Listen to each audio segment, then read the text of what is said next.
ನಮ್ಮವ್ವ ಹೇಳ್ತಿದ್ಲು ದೊಡ್ಡನಾದ್ಮೇಲೆ ಅರ್ಥ ಆಗ್ತೈತೇಳೋ ಅಂತ. ನಿನ್ನಂಗೆ ಆಗೋದಾದ್ರೆ ನಾನು ದೊಡ್ಡನೇ ಆಗಂಗಿಲ್ಲ ಬ್ರೋ. ನೋಡಿದವರು ಏನಂತಾರೆ. ಇದು ಕುಲ್ದೀಪ್ ಕರಿಯಪ್ಪ ಅವರ ನಿರ್ದೇಶನದಲ್ಲಿ ಮೂಡಿ ಬಂದಂಥ ಸಿನಿಮಾ. ಈ ಸಿನಿಮಾ ನೋಡೋಕ್ಕೆ 2 ಕಾರಣಗಳಿವೆ. ಮೊದಲನೇದು ಅಫ್ಕೋರ್ಸ್ ನವೀನ್ ಶಂಕರ್ ಅವರು. ಇವರ ಪ್ರತಿ ಸಿನಿಮಾದಲ್ಲೂ ಅವರು ಒಂದು ಅಭಿನಯ ಏನಿದೆ ಯಾವತ್ತೂ ಅದು ನಟನೆ ಮಾಡ್ತಿದ್ದಾರೆ ಅಂತ ಅನಿಸೋದಿಲ್ಲ. ರಿಯಲ್ ಆಗಿ ನಮ್ಮ ಕಣ್ಣು ಮುಂದೆ ನಡೀತಿದೆ ಅನ್ನೋ ರೀತಿ ನವೀನ್ ಅವರು ಆ ಒಂದು ಪಾತ್ರದಲ್ಲಿ ತಮ್ಮನ್ನು ತಾವು ತೊಡಗಿಸಿಕೊಂಡಿರ್ತಾರೆ. ಇನ್ನು 2ನೇ ಕಾರಣ, ಸಿನಿಮಾದ ಟ್ರೇಲರಲ್ಲಿ ನೋಡಿರ್ತೀರ, ನವೀನ್ ಶಂಕರ್ ಅವರು ವೇಟ್ ಲಾಸ್ ಮಾಡಿಕೊಂಡು ತಮ್ಮ ಒಂದು ಬಾಡಿ ಟ್ರಾನ್ಸ್ಫಾರ್ಮೇಷನ್ ಮಾಡ್ಕೊಂಡಿರ್ತಾರಲ್ಲ, ಸೊ ಅದಕ್ಕೋಸ್ಕರ ಅಂತ ಹೇಳ್ತೀನಿ. ಬನ್ನಿ ಹಾಗಿದ್ರೆ ಈ ಒಂದು ಸಿನಿಮಾ ನೋಡಿ ನಮಗೇನು ಅನ್ನಿಸ್ತು ಅಂತ ನೋಡೋಣ. ಸಿದ್ಧಾರ್ಥ್ ದೇವಯ್ಯ ಅನ್ನೋ ಪಾತ್ರ ಏನಿದೆ, ಆ ಪಾತ್ರದ ಜರ್ನಿನೇ ಈ ಸಿನಿಮಾದ ಕತೆ. ನಮಗೆ ತಿಳುವಳಿಕೆ ಬಂದಾಗಿಂದ ಇಲ್ಲಿವರೆಗೂ ನಾವು ಏನಾದರೂ ಮಾಡಬೇಕಂದಾಗ ನಮ್ಮ ತಲೆಯಲ್ಲಿ ಇನ್ನೊಂದು ಯೋಚನೆ ಬರುತ್ತೆ. ನೋಡಿದವರು ಏನಂತಾರೆ. ಪ್ರತಿಯೊಬ್ಬ ಪ್ರೇಕ್ಷಕನ ಮನದಾಳದ ಮಾತನ್ನು ಒಂದು ಪಾತ್ರವಾಗಿ ಇಟ್ಕೊಂಡು ಅದನ್ನೇ ಒಂದು ಕಥೆಯಾಗಿ ಎನ್ನೋದು ನಮ್ಮ ಮುಂದೆ ನಿರ್ದೇಶಕ ಕುಲ್ದೀಪ್ ಕರಿಯಪ್ಪ ಅವರು ಇಟ್ಟಿದ್ದಾರಂದರೆ ತಪ್ಪಾಗಲ್ಲ. ಸಿನಿಮಾದ ಫಸ್ಟ್ ಹಾಫ್ ಕ್ಯಾರೆಕ್ಟರ್ಸ್ನ ಬಿಲ್ಡ್ ಮಾಡ್ತಾ ಹೋಗುತ್ತೆ.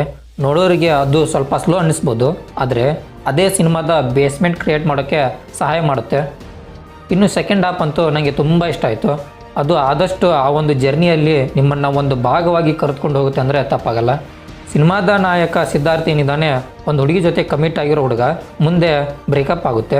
ಅದು ಹೆಸರಿಗಷ್ಟೇ ಬ್ರೇಕಪ್ ಆಗಿದೆ, ಆದರೆ ಸಿದ್ಧಾರ್ಥ್ನ ಮನಸ್ಸಲ್ಲಿ ಆ ಒಂದು ನೆನಪು ಹಾಗೇ ಇದೆ. ಆ ಫ್ರಸ್ಟ್ರೇಷನ್ ಜೊತೆಗೆ ತನ್ನ ಕೆಲಸ ಮಾಡಲೇಬೇಕು. ಹಾಗೆ ಅವನಿಗೆ ಈಗಾಗಿರೋ ನೋವಿನಿಂದ ಅವನಿಗೆ ಮತ್ತೊಬ್ಬರ ಜೊತೆ ಸ್ನೇಹ ಅಥವಾ ಪ್ರೀತಿ ಮಾಡೋ ಆ ಧೈರ್ಯನೂ ಇಲ್ಲ. ಬಿಕಾಸ್ ಅವನಲ್ಲಿ ಈ ಪ್ರೀತಿ ಮೇಲಿರೋ ನಂಬಿಕೆ ಸತ್ತೋಗಿದೆ. ಇದರ ನಡುವೆ ಸಿದ್ಧಾರ್ಥ್ ತನ್ನ ತಂದೆಯನ್ನು ಕೂಡ ಕಳ್ಕೊತಾನೆ. ಇಷ್ಟೆಲ್ಲ ಕಷ್ಟಗಳು ಮೇಲಿಂದ ಮೇಲೆ ಅವನ ಜೀವನದಲ್ಲಿ ಬರ್ತಾನೆ ಇದೆ. ತನ್ನನ್ನು ತಾನೇ ಕಳ್ಕೊಂಡ್ಬಿಟ್ಟಿದ್ದಾನೆ. ಸೊ ಈಗ ನೋಡಿದವರು ಏನಂತಾರೋ ಅನ್ನೋ ಯೋಚನೆ ಕೂಡ ಅವನಿಗಿದೆ. ಇದೇ ಒಂದು ಜರ್ನಿಯಲ್ಲೇ ಈ ಸಿನಿಮಾದ ಕಥೆ ಸಾಗುತ್ತೆ. ಇನ್ನು ಪರ್ಫಾರ್ಮೆನ್ಸ್ ಅಂತ ಬಂದರೆ, ಆ ಕುರಿ ಕಾಯುವ ಹುಡುಗನ ಜೊತೆ ಸಿದ್ಧಾರ್ಥನ ಒಡನಾಟ, ಅವರಿಬ್ಬರ ನಡುವಿನ ಆ ಸಂಭಾಷಣೆಗಳು ಚೆನ್ನಾಗಿತ್ತು. ಹಾಗೆ ಪದ್ಮಾವತಿ ರಾವ್ ಅವರು ಮತ್ತೊಮ್ಮೆ ಬಣ್ಣ ಹಚ್ಚಿದ್ದಾರೆ. ಅವರ ಒಂದು ಆ ಪಾತ್ರ ತುಂಬ ಚೆನ್ನಾಗಿತ್ತು. ಮತ್ತು ನವೀನ್ ಶಂಕರ್ ಮತ್ತು ಅಪೂರ್ವ ನಡುವಿನ ಸಂಭಾಷಣೆ ಅದು ನಿಮಗೆ ನಟನೆ ಥರ ಕಾಣಿಸಲ್ಲ, ನೈಜವಾಗಿ ನಮ್ಮ ಮುಂದೆ ನಡೀತಿರೋ ಥರ ಅನಿಸುತ್ತೆ. ಈ ಸಿನಿಮಾದಲ್ಲಿ ಪರ್ಫಾರ್ಮೆನ್ಸ್ ಬಗ್ಗೆ ಹೇಳೋಕ್ಕಾಗಲ್ಲ, ಯಾಕಂದರೆ ಇಲ್ಲಿನ ಎಲ್ಲ ಪಾತ್ರಗಳು ಅಷ್ಟು ನೈಜವಾಗಿ ಅಭಿನಯಿಸಿರೋದ್ರಿಂದ ಅದು ನಟನೆ ಅಂತ ಅನಿಸೋದಿಲ್ಲ. ಇನ್ನು ಕೊನೆಯದಾಗಿ ಸಿನಿಮಾದ ನಾಯಕ ನವೀನ್ ಶಂಕರ್ ಅವರ ಬಗ್ಗೆ ಎಷ್ಟು ಹೇಳಿದರೂ ಕಡಿಮೆ ಅಂತ ಅನಿಸುತ್ತೆ.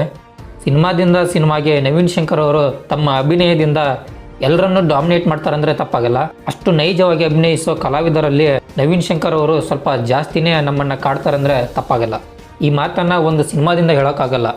ಆ ಒಬ್ಬ ವ್ಯಕ್ತಿಯ ಎಲ್ಲ ಸಿನಿಮಾಗಳನ್ನು ಅವರ ಅಭಿನಯದಿಂದ ಪರಿಗಣಿಸಬೇಕಾಗುತ್ತೆ.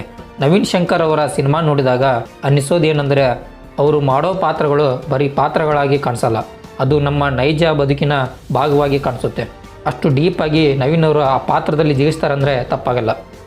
ನವೀನ್ ಸರ್, ನೀವು ನಿಮ್ಮ ಸಿನಿಮಾ ಮೂಲಕ ಕನ್ನಡಿಗರಲ್ಲಿ ಒಂದು ಛಾಪು ಮೂಡಿಸಿದ್ದಾಗಿದೆ. ಮುಂದೆ ನೀವು ನಮ್ಮ ರಾಜ್ಯದ ಗಡಿ ದಾಟಿ ಹೋಗುವ ರೀತಿಯ ಸಿನಿಮಾಗಳನ್ನು ಮಾಡಿ ಅಂತ ಕೇಳ್ಕೊತೀನಿ. ಅಫ್ಕೋರ್ಸ್ ಸಲಾರಿಂದ ಅದು ಆಗಿದೆ, ಆದರೆ ಅದು ಒಬ್ಬ ನಾಯಕ ನಟನಾಗಿ ನೋಡಬೇಕನ್ನೋ ಆಸೆ ಇದೆ ಅಷ್ಟೇ. ನೋಡಿದವರು ಏನಂತಾರೆ, ಸಿನಿಮಾ ಬಾಕ್ಸ್ ಆಫೀಸಲ್ಲಿ ಏನು ಮಾಡುತ್ತೋ ಇಲ್ಲೋ ಗೊತ್ತಿಲ್ಲ, ಆದರೆ ಈ ಸಿನಿಮಾ ಮುಂದಿನ ದಿನಗಳಲ್ಲಿ ಒಂದು ಮಾರ್ಕಾಗಿ ಇದ್ದೇ ಇರುತ್ತೆ ಅಂತ ಹೇಳ್ತೀನಿ. ಇನ್ನು ಈ ಒಂದು ರಿವ್ಯೂ ನಿಮಗೆ ಇಷ್ಟ ಆಗಿದ್ದರೆ ಲೈಕ್ ಮಾಡಿ, ಇಲ್ಲಾಂದರೆ ಖಂಡಿತವಾಗಿ ಡಿಸ್ಲೈಕ್ ಮಾಡಿ ಅಂತ ಹೇಳ್ತಾ ಮತ್ತೆ ಸಿಗೋಣ.